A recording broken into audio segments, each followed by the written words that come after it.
Whether you're having a not moving off the couch while you watch the game kind of day, or a no time between conference calls kind of day, it can still be a delicious Dunkin' kind of day. And with Dunkin' now available on DoorDash, it's easier than ever to get your faves brought right to your door. So if you're looking for coffees, donuts, and breakfast sandwiches in the morning, craving some afternoon snack and bacon, or in need of Dunkin' refreshers for a PM pick-me-up, we've got you covered. Order now and get your faves brought to your door through Grubhub, Uber Eats, and DoorDash. Price and participation may vary. Exclusions apply. America runs on Dunkin'.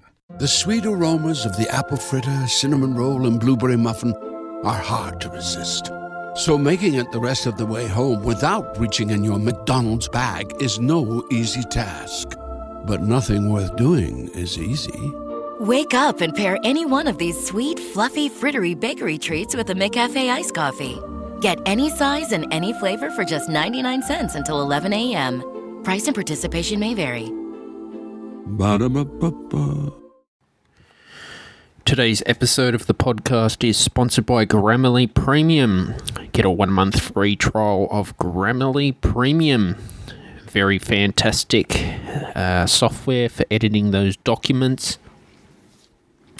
I use Grammarly Premium and it's very good for proofreading as well.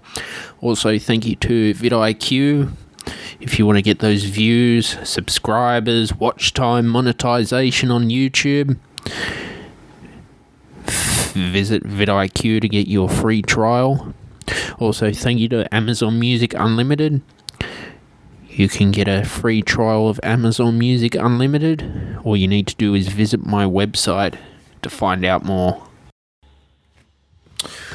Welcome to the Stephen Shiels radio show. Today I've got Punit back on. How are you, Punit? I'm good. How are you? Good, Punit. Welcome back to the show. What have you been working on with iBack so far? So we've got a few projects in the pipeline right now. So like we talked about last time, I'm working on the drag and drop builder, website builder, which also now lets you make mobile applications and desktop applications. So you can basically, whatever your business needs are, you can just use a drag and drop interface to make it. So kind of like Wix and GoDaddy, but you can just sort of go ahead and build yourself any type of software you need. Whether it's a mobile app or anything else. That's so cool that you're doing drag and drop. Because I know you design websites, do you? Yeah. Do you prefer to code them from scratch, or you moving to the cloud based? Oh no one really would code anything from scratch. If you meet a developer who's telling you we're going to build your website from, if they're saying that they're going to code it from scratch, you want to run. Yep. Because that's basically reinventing the wheel. It's like if someone says to you, I'll make you a car, and he starts by carving up a tree to make you the chassis. You don't want that. Go ahead, buy the things from people that already make the chassis. Yep. You have to just assemble it together. So never trust someone who says I'm going to start by writing the first line of code. There's better ways to do it. There's more professional ways to do it. That would cost you less and would take less time to build as well. Yeah, because I remember I cold called a web developer. I won't mention the name. Some of them charging $8,000 to build a website. See, I don't really know about that because it really depends on what they're selling. I had a client, and he's in Melbourne, and he was actually calling me because he wanted some maintenance work done, and he was, I had built the original website, and so I was familiar with the code base and everything. And then he was saying that he had also contacted a friend of his who was going to charge him $3,000. And my first instinct was, that doesn't sound right. That sounds like a lot of money for maintenance. But I asked him, what he's offering, what he's giving you.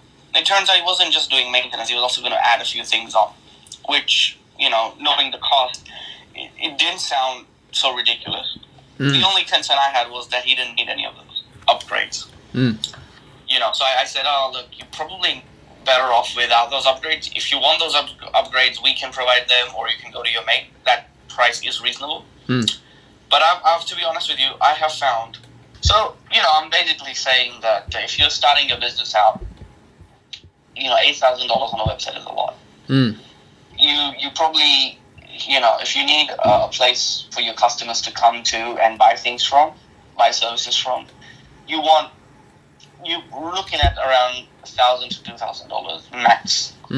Anything more than that, you're getting charged. And that includes all the bells and whistles, $2,000. Do you think that's a good price? What you've mentioned? It's a fair price, because you have to realize that not everything the developer's going to have.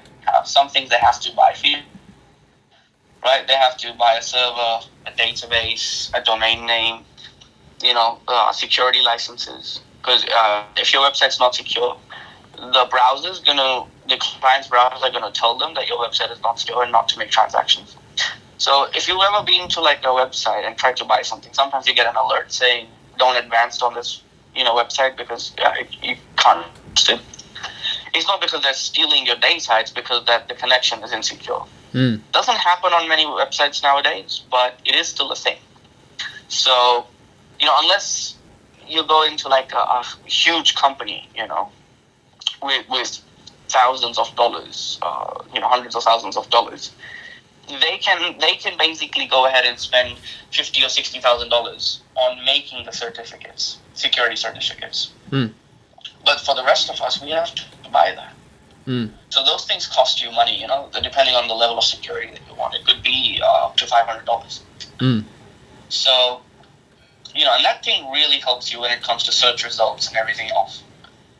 So it depends, like $2,000, if you're getting a fair amount of good stuff, probably a developer is going to take from that, $300-400 off that. So, and he's going to work on it very much, for a week or whatever, a week or 2 weeks. So that's, if he's making $300, $400 for about 2 weeks worth of work, that's a fair price to pay the guy. The rest is going into your product anyway. So, because you've done coding, are you finding that coding's dying out? No, coding's not dying out. Coding's never going to die out. It's a good example I can give you is when you're doing your music business, right? You're composing, and then I've heard you're very good. You use a lot of tools like the computer and the software on it.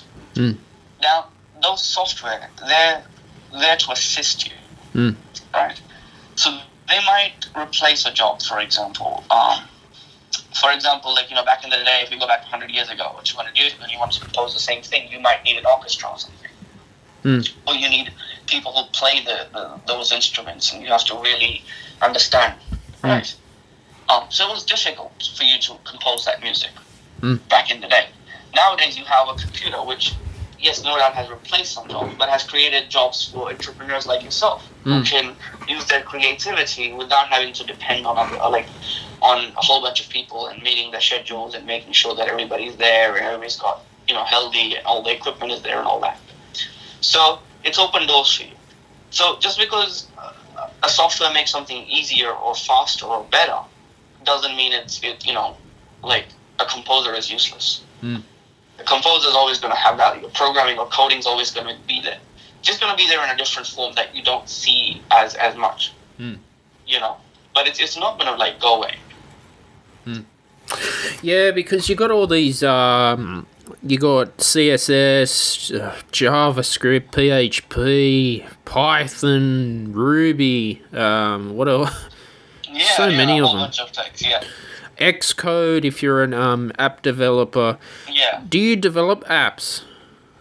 Yeah, we do develop apps, correct. We develop them. So there's a few ways to make apps. There's the cheap and nasty way, which is becoming more and more stable, actually. But you basically use the code that's available, and you don't actually code in an Xcode or anything. You just use a bit of JavaScript and HTML to make a quick and easy app, which is very cheap to do.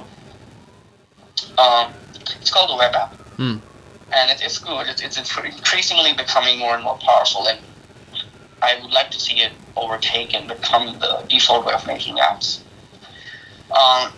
Then there's something called the hybrid app, which you code in one language, but you can develop for Android or Apple.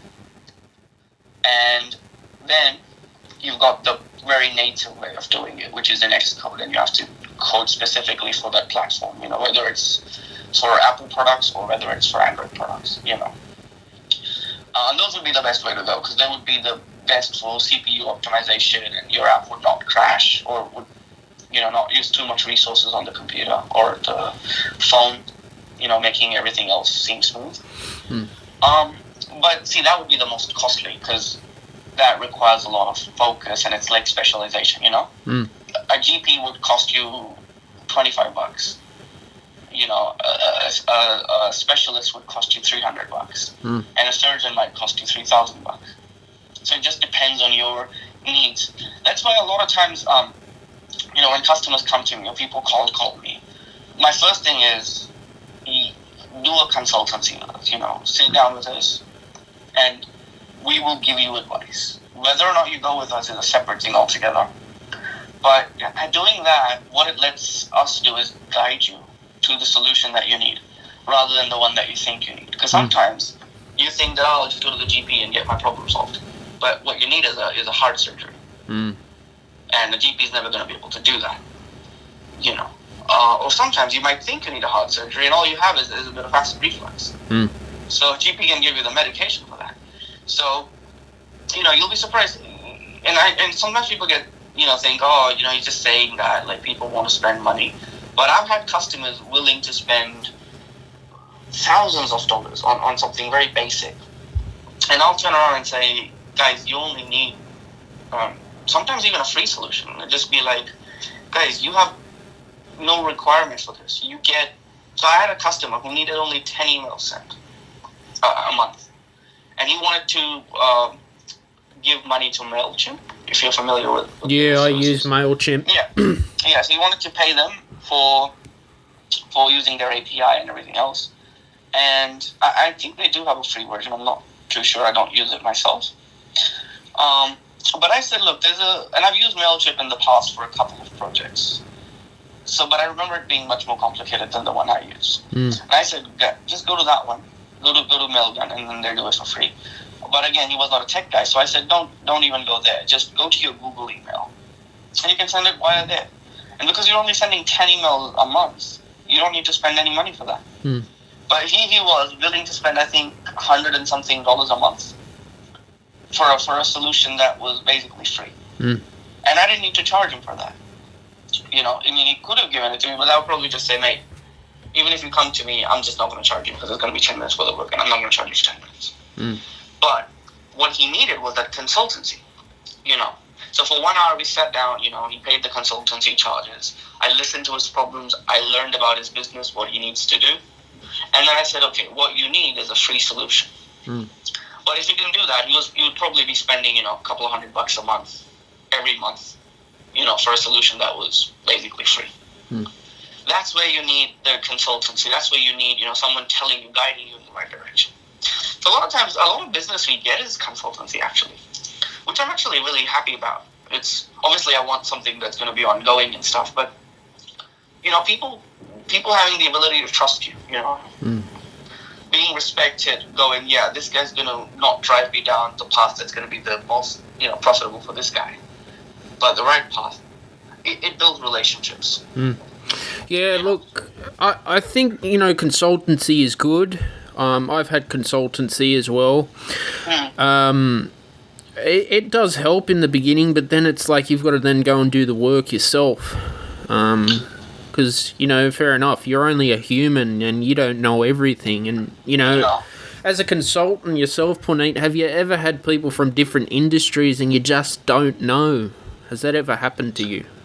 Well, yeah, that happens almost all the time, Because I know my industry. But as a consultant, when you come to me and you say, I want a website, it's like you go into a doctor and say, mate, I need an open heart surgery. First thing he's going to go is, no, let me get let me examine you. Let me get a know of what you do, what's going on, where the pain is, where it hurts, all that. So that's why I really strongly recommend to anyone, any businessman, find a consultant, someone who's not going to rip you off, give you right advice. And yeah, so pretty much the first. So when our like meeting, I spend about 30 to 40 minutes just getting them to talk. So if we were to do consultancy, I would have a list of questions for you, and I would say, okay, tell me about your business. What do you do? Who's your target market? What's your business model? What are your biggest problems? What are you trying to achieve?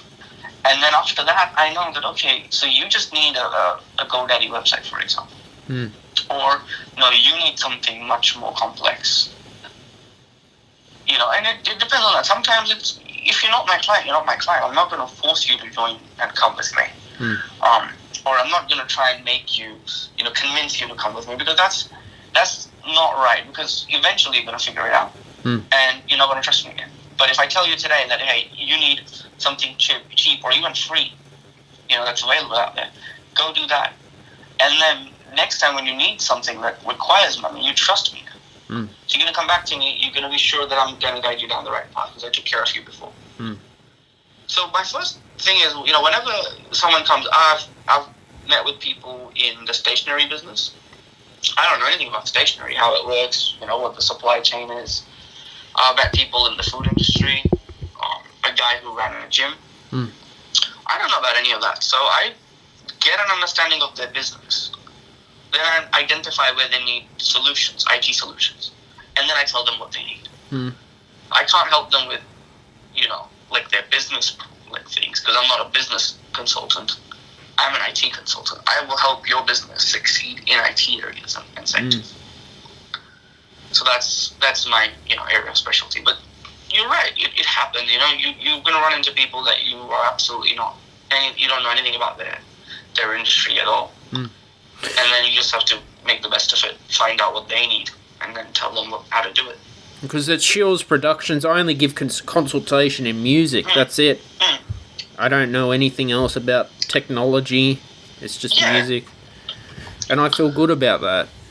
No, that's a good thing, because that's the main thing, isn't it? It's if someone came to me and said, "Hey, I want you to tell me about business," and I'm like, "I've been in business, but I can tell you about my business. I can tell you about how to succeed in a tech business, maybe, or the steps to avoid." No, I can't say succeed, but the things to avoid, basically. The things I avoided, or the mistakes I made, I can tell you not to do those.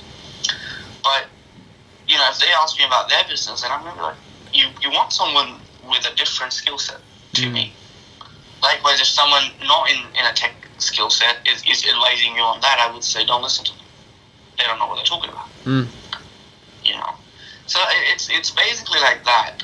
So when you get people, if they're asking you about music, that's it. That's your forte. Go for it, tell them.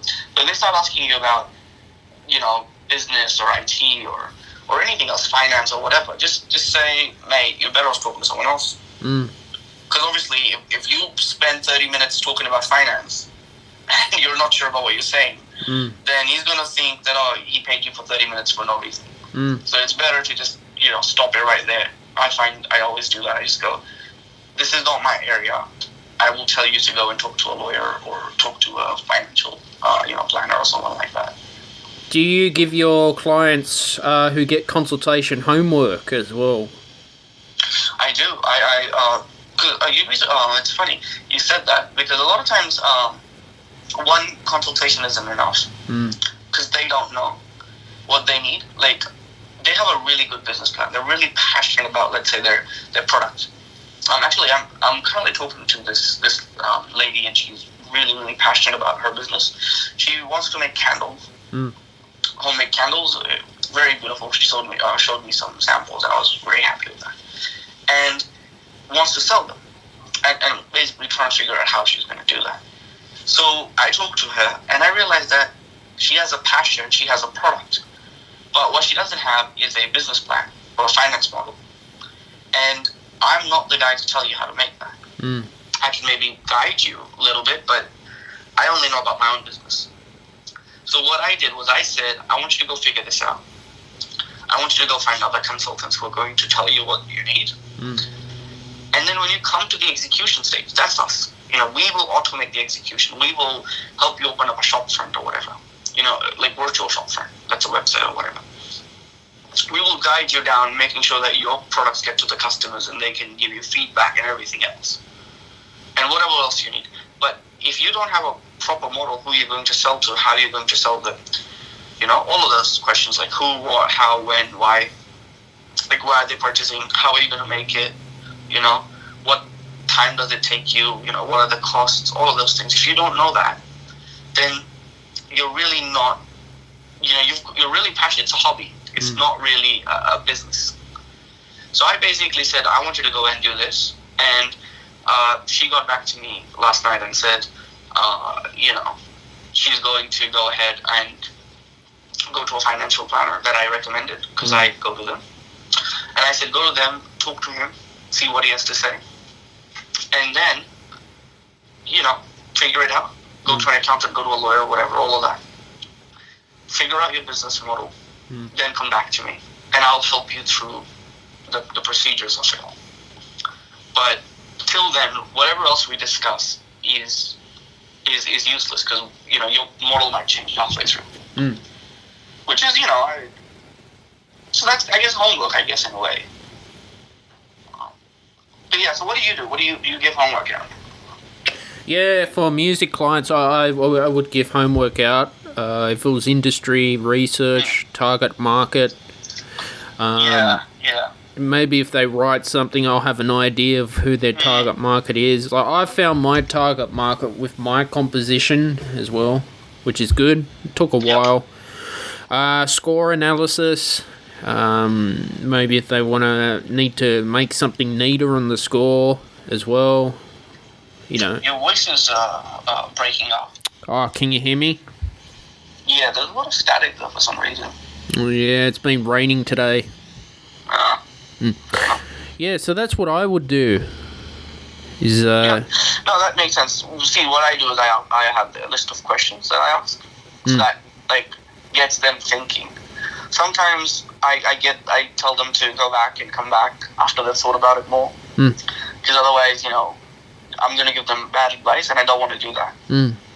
Because my consultancy, yes, I charge $100 an hour, but that's still a lot cheaper than paying someone, like you were saying, $8,000 for a whole package that you don't need. So even if it costs you $200, you can be sure that the advice you got is good. I wanted to ask, you've been in the business world longer than me, why do people rip people off? I've never understood that. I don't know, but if I had to guess, I'd probably say selfishness. Why anyone does anything, I don't really know. I mean, to be honest with you, I don't have their experiences.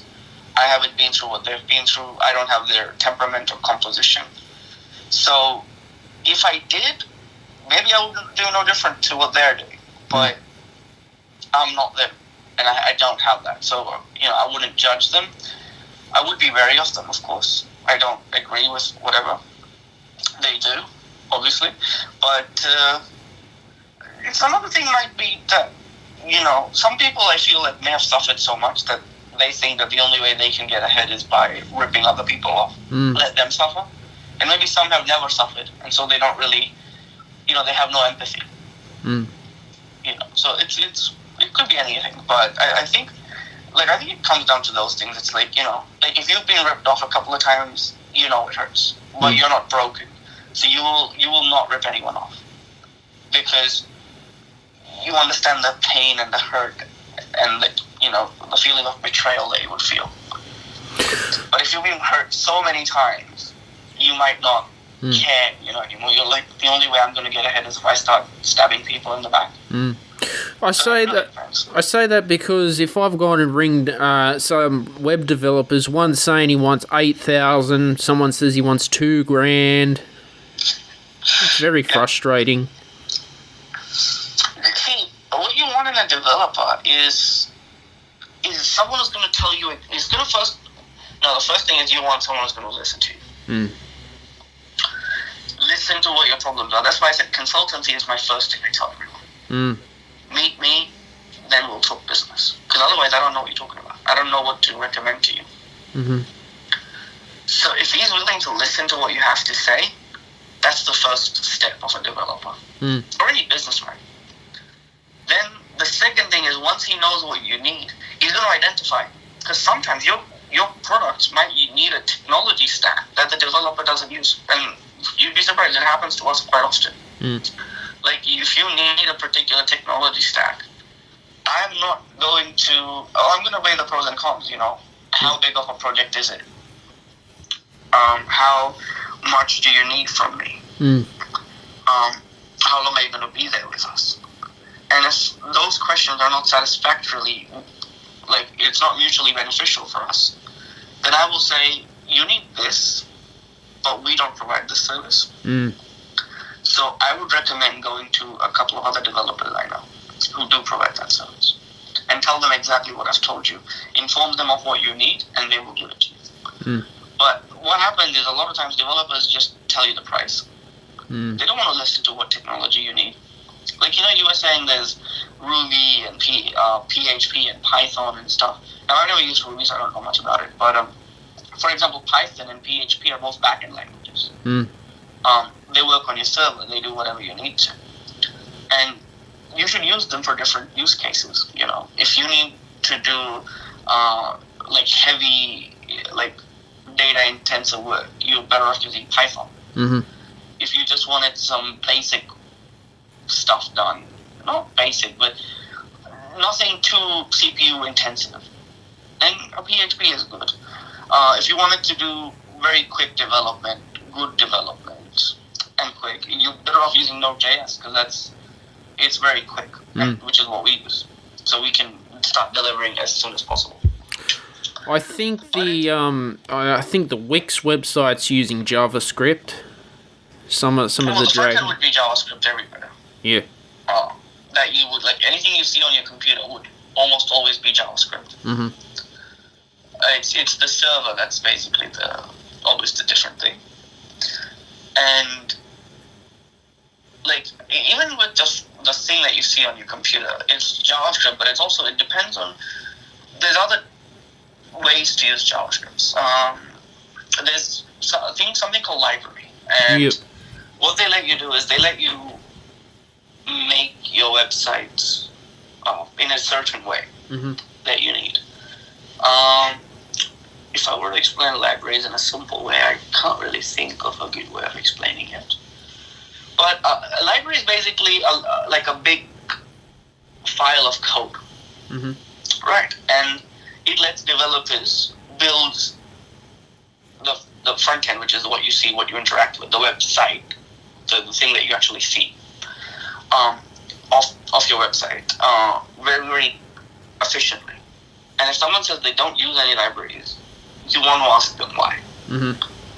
Because that's usually a red flag. Now, there are times when you don't need to use a library, but most of the times you do.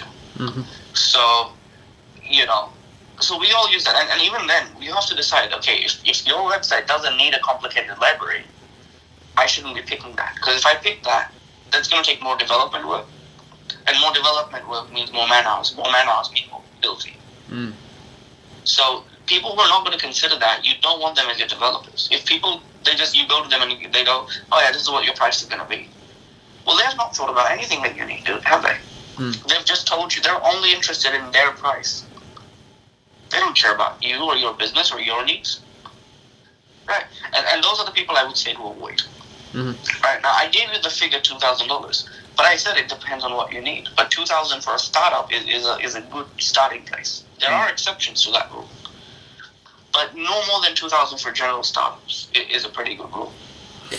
There's things too. I know GoDaddy are using SSL security on their websites. You can get that. Yeah. What is SSL security? SSL is not a security. SSL is a secure socket layer, which is how we send data between a web. So there's a server, and you can think of a server as just a computer that sits on the internet somewhere. And the internet is basically anywhere. If I have a server in my house, which I've actually used one of my old computers as a server, So it's just At Facebook, we continue to take critical steps to better secure our platforms, including more than tripling safety and security teams to 35,000 people and partnering with security researchers, other tech companies, and law enforcement. What's next? We support updating internet regulations to address today's challenges and hold companies, including Facebook, accountable for preventing election interference, protecting people's privacy, and enabling safe and easy data portability between platforms. Learn more at about.fb.com/regulations. computer, and all its job is to actually send out whatever files a website needs. So if my website IBA Coder is it's there, so someone connects to the IBA Coder, they come to my server.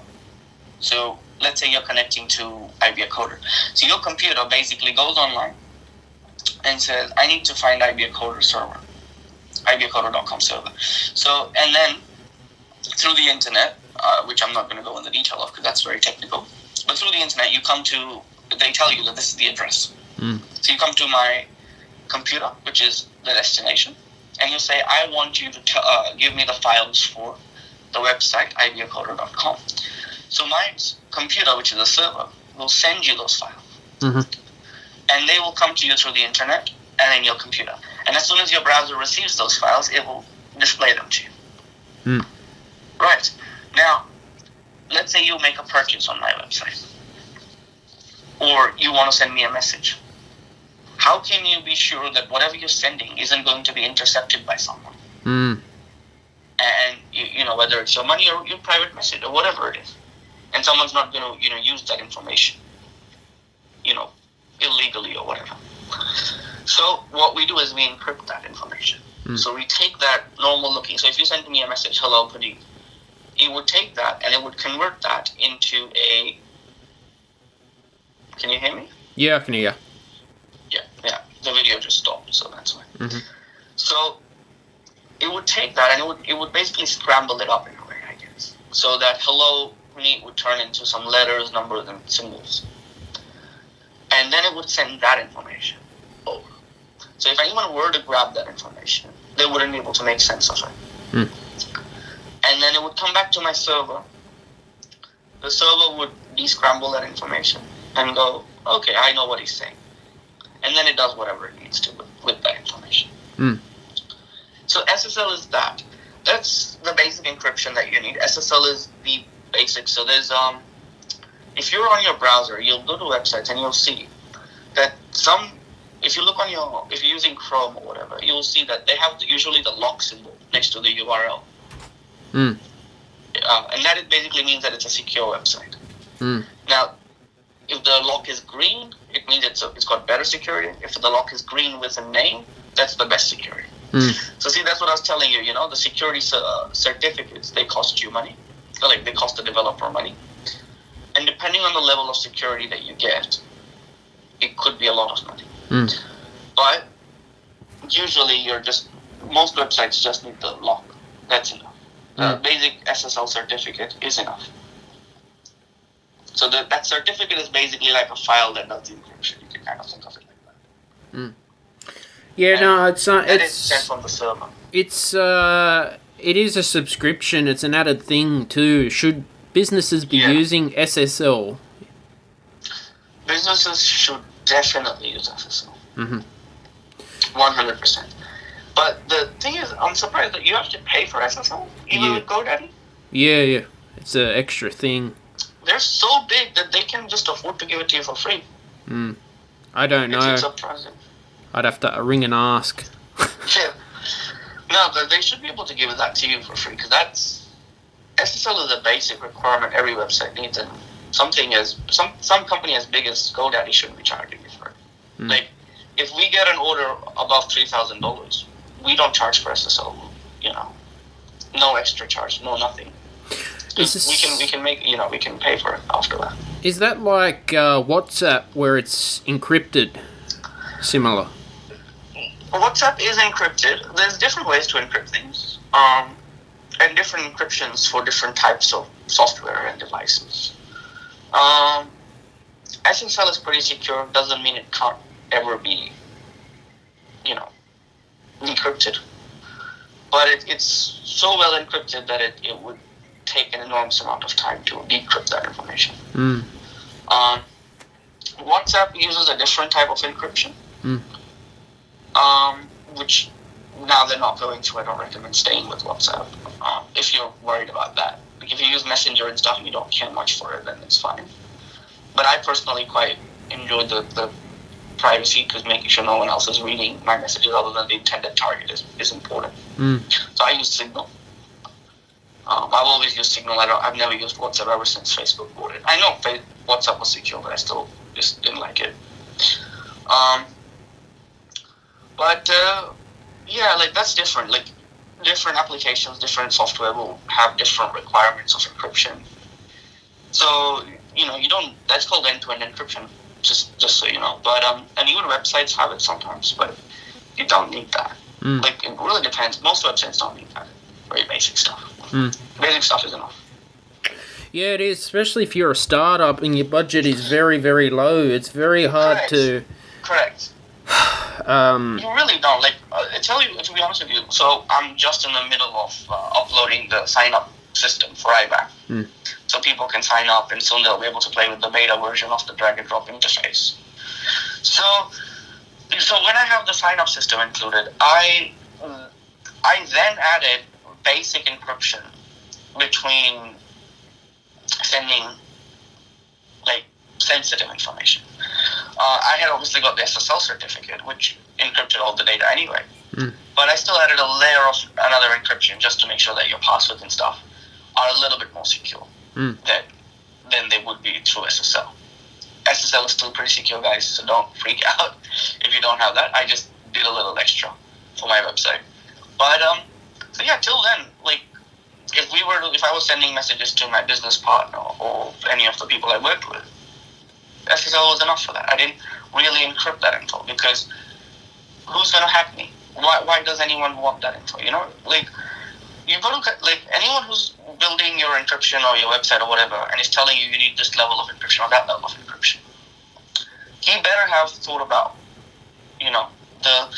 the importance of that data. Like, who's going to hack Shiels production? Why are they going to hack it? It depends. So if you're not a bank, you're not Facebook, you're not Twitter, you're not anything so huge that there is data of that value. So basic encryption, as long as they can't look through the window and see the whole house, well, that's enough.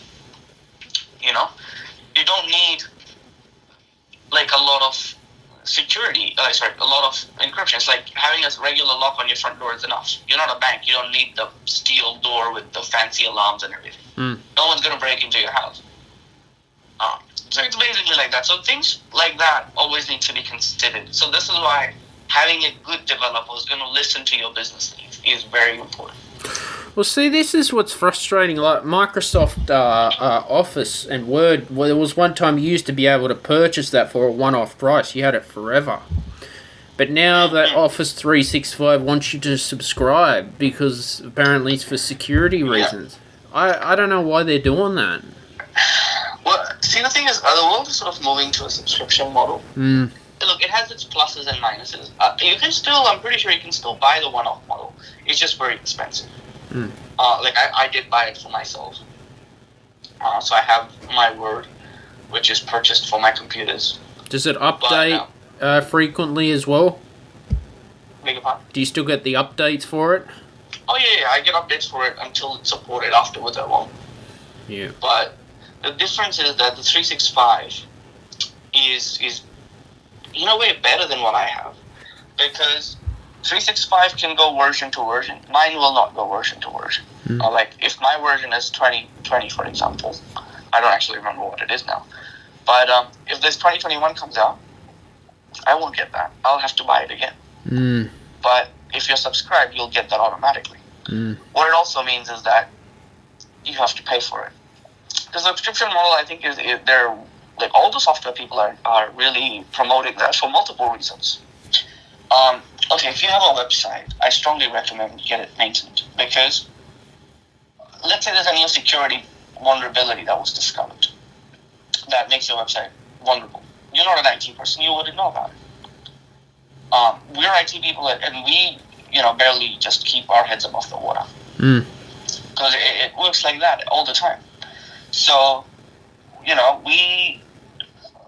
if your website's getting maintained, and we discover that on the server there's a vulnerability in the operating system, for example, then it's our job to patch it as soon as it comes out. Make sure that it's fixed. You can still get hacked, don't get me wrong, but not because of neglect, because of something that we didn't know. If you get hacked, you could get hacked.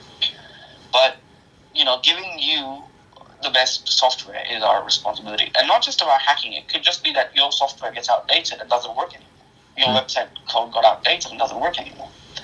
The software industry for web development or mobile development is moving so fast that, if you're not constantly swimming, you're falling behind. Like, if you're not moving ahead and you just stop, you're not going to stay there. You're falling behind because everybody else is moving.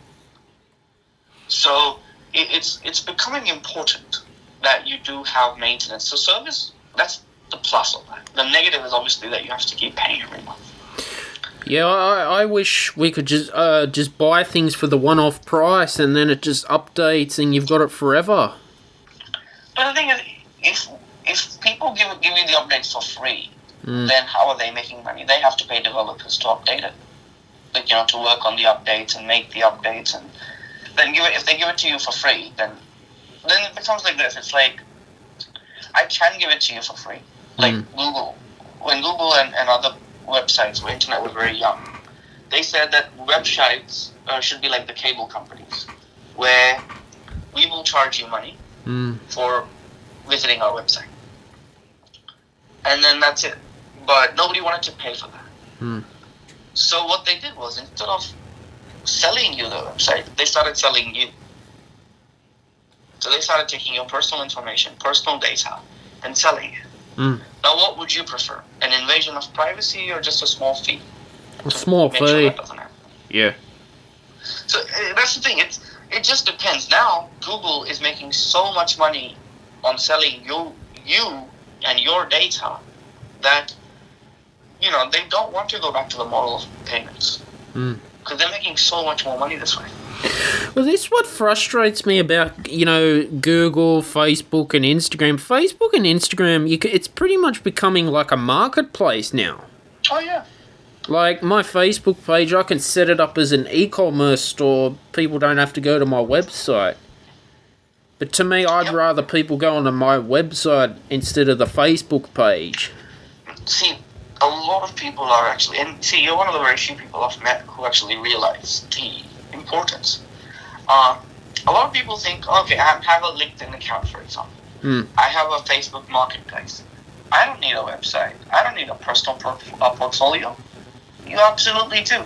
Because your Facebook marketplace isn't going to be designed for your business. It's a generic thing. So if you want to do something special for your customers, or give them something unique or special, different from your competitors, you can't. Because it's not designed for that. It's designed for everybody. So you will only be able to demonstrate things that you can, that your competitors can also.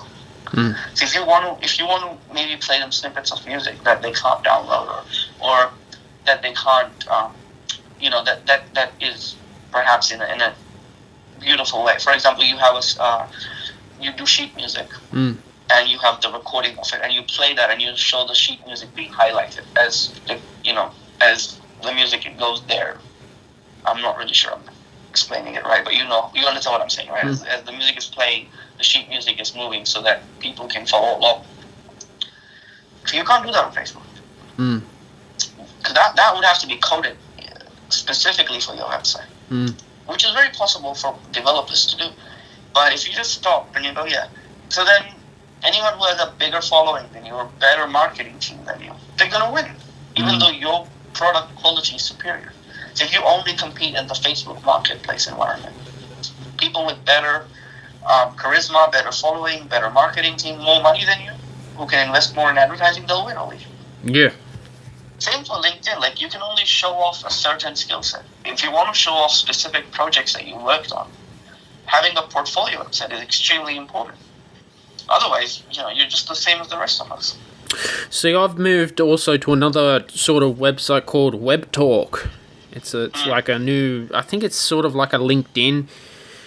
I think they're a startup, but I'm finding I'd rather be on a startup website, build the following that way, because it's so competitive on Facebook and Instagram and TikTok and Twitter. It is, and it's if you want to do serious marketing, it gets quite expensive too. Yeah, because it's you have to run about 3 campaigns just to get data and know what's going to happen. And a professional advised me that you should spend about $10 a day per campaign. So that's $30 a day.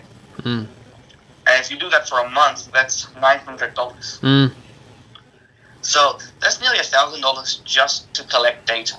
Now, if someone's got a really powerful marketing team, with money to spend, they'll almost always win over it because of the deep pockets they have. So where you have to then shine is through SEOs and having something different. Like I always say, it's better to be different than to be better. Because, just because you're a little bit better, people aren't going to switch to you. You have to be different. You have to be, so different that people are going to notice you. They have to. And then you'll get the customers. I wanted to say about Facebook, I've noticed lately people don't like post as much anymore, which is strange. Thing is, okay, Facebook started, as a social media platform, but now it's more about a lot of people don't read the news; they just get the news from Facebook. It's become much more about posting pictures and articles and infographics and videos than anything else. It's become the new Facebook. Like you were talking about, the marketplace and everything. Yeah. It's no longer just a social media network. So when you see it's kind of like becoming a place where you find billboards. I just realized it's kind of like High Pages, but online. Like the telephone directories we used to get. It's basically that. Yeah. It's the Yellow Pages online. But yeah, it's basically that. That said, there's positives you can do with that network. I'm not saying that you should never go and compete on Facebook Marketplace or anything else. That would not be right. But we definitely need your own platform where you want people to go from your Facebook page to your web page, where you're going to be selling them the real stuff, where you're going to show off your real talents, which you can't do on Facebook. So you really want that. Because I've noticed it's changed so much, because in the early days you'd be able to post and then you'd have friends that would comment, like, share. Yeah. But I've noticed more people are watching my stories on Instagram and Facebook rather than my posts. No, people like the stories now because it's less effort, Ah, gotcha. It's little video, and if you really think about it, people's attention spans are going smaller too. Which is, a whole different thing altogether, obviously. But if you look at YouTube videos, on average, YouTube videos are also becoming smaller and smaller and smaller. I remember 4 years ago, whatever, more than that actually. There was a show I used to watch, Equals 3. It's quite popular by Ray William Johnson. He was at one time, I think, the top earner on YouTube or something like that, like most subscriptions and stuff. He's made some funny clips at times. And his YouTube videos used to be about 5 to 10 minutes long, probably. But lately I've been watching like these bloggers and stuff. And their videos are like, 1 minute, 2 minutes. And some videos I've been watching is just 50 seconds, 30 seconds. And it's like, that's because YouTube knows that people don't like to watch too long videos.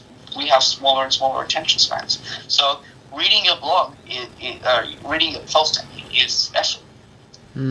So unless I'm really dedicated and really want to know what you have to say, I'd rather just watch the story of a few seconds or, 10, 20 seconds.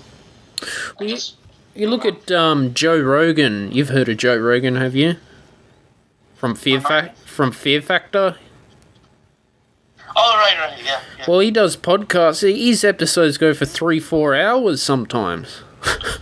No. See, that. I was actually going to say, when I say that people's attention spans have gone lower, that is not to say that people don't pay attention on things they like.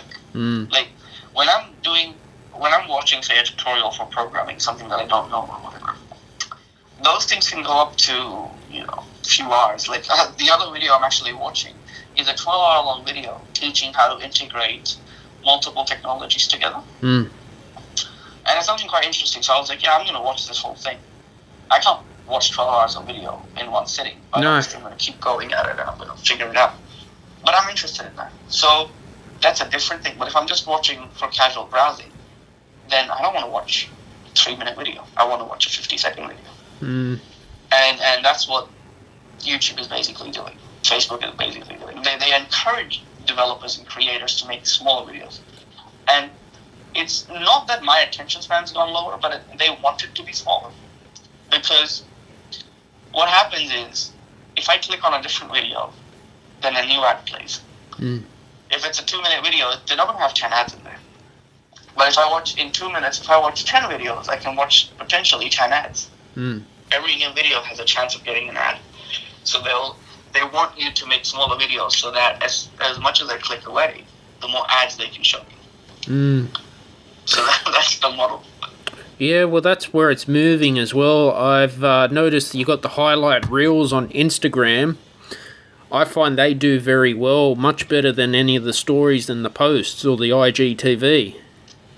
They're very short videos. Correct, yeah. But it's the same reason TikTok took off, it's making small videos.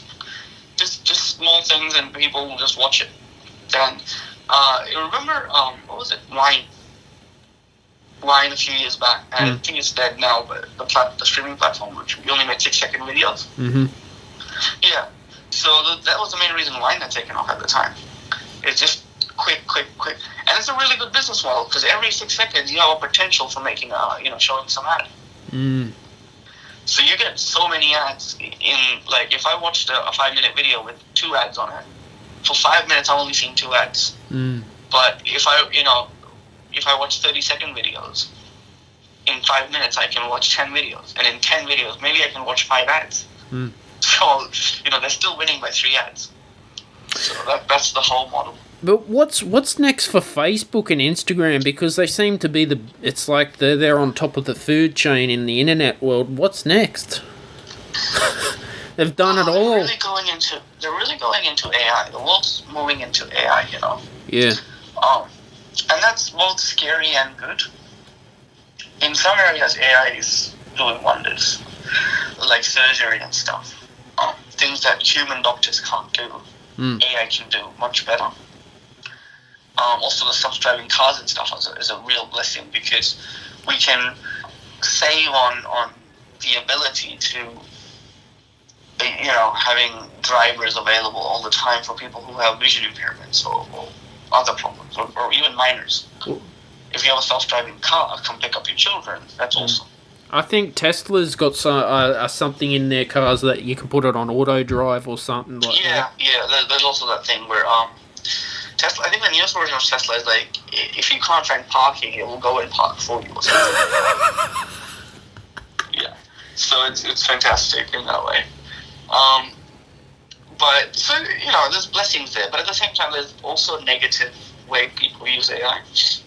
So a negative way might be, like, Facebook has a huge facial recognition system set up. So all the photos you put on there, all the videos that you put on there, they're IDing you. They're knowing your patterns, mannerisms, the way you talk, the way you think. So they can then influence you. Now, this is obviously not the official party line, but it's like they could if they wanted to. I think, Mark Zuckerberg was taken to court, I think, about that Congress. as well. Yeah, he was put in front of the Congress, I think. See, trouble with that sort of stuff is we say things a lot, but our government is not equipped to handle the rate at which technology is moving forward. In Australia and basically computer society, we've been talking about this for a while. We've been saying that there needs to be a branch of government that is concerned with monitoring technological advancements. Do you know Google threatened Australia? They're going to shut down the search engine in Australia. I keep getting this thing on Google saying some new laws coming out or something. I don't understand it. It's basically. I haven't read too much into it. And from what I've talked to some people about it, some people are claiming that the Australian government's wrong, while others are claiming that Google is wrong. So I'm not too sure who's right. I haven't done my research into it.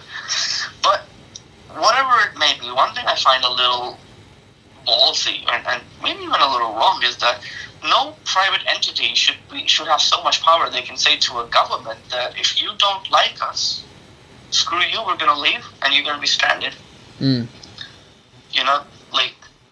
That I don't think is a good thing. Like, even if I got big, I don't know if I want to have overwhelming power over everybody, But I'm a big fan of Google, so I'm not saying that Google's always done bad things. Google's done some really phenomenal things, but it feels like a bit of my way or the highway kind of thing. That's not right. You should always want to negotiate, because they are the government after all. It's elected by people. Yeah, it's always changing with all this technology, Punit. I don't know when it's going to end. I don't think we can. It's like Pandora's box. Once you open it, it's not gonna. You can't put it back. But what you could do is you could monitor it. You could go, hang on, that seems like a bad idea. We should not be allowed. The only big fear I have with AI is that, look, up until the past, any new technology came out, it created new jobs. It never removed them entirely. The trouble is that AI might do that. So, what's worse than being jobless is being irrelevant. If you become irrelevant, you're irrelevant. Your voice doesn't matter. In the past, even if you got kicked out of your job because of technology, your voice matters. You're still going to be needed in something else. But with AI increasing in every field, you might just become irrelevant. But when you're irrelevant, your voice doesn't matter. Your opinions don't matter. That's dangerous. But it is. Yeah. I mean, this is the world we live in. I mean, I think there's talks about glasses are going to become like the next smartphone or something. But then there's a new company, Focal or something. Their glasses, like their tech, is very, very, very cool. Yeah, I want one. Yeah, look, Punit, it was a fantastic show with you today. It's good to have you back on. Where can people find you on your social media?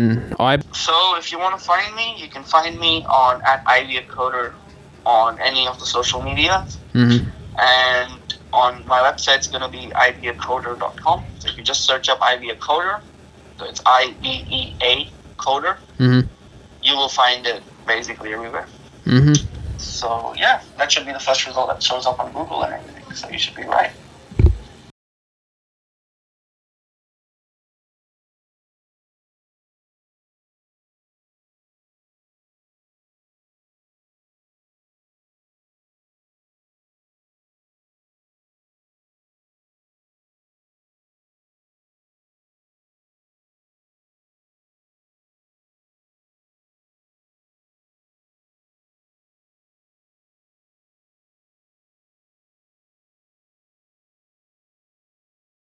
Hike the trail? Check. Order takeout? Check. Schedule heart checkup? Done. We've all adapted to a new way of living. Keep your healthcare on schedule with Johns Hopkins Medicine, where your health and safety are our highest priorities. We're ready to care for you through virtual and in-person visits across Maryland and the greater Washington region. Your health, our experts, safely caring for you. Schedule your care now. Learn more at hopkinsmedicine.org/safe.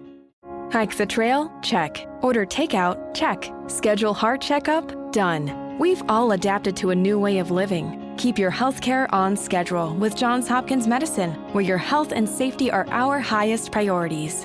We're ready to care for you through virtual and in-person visits across Maryland and the greater Washington region. Your health, our experts, safely caring for you. Schedule your care now. Learn more at hopkinsmedicine.org/safe.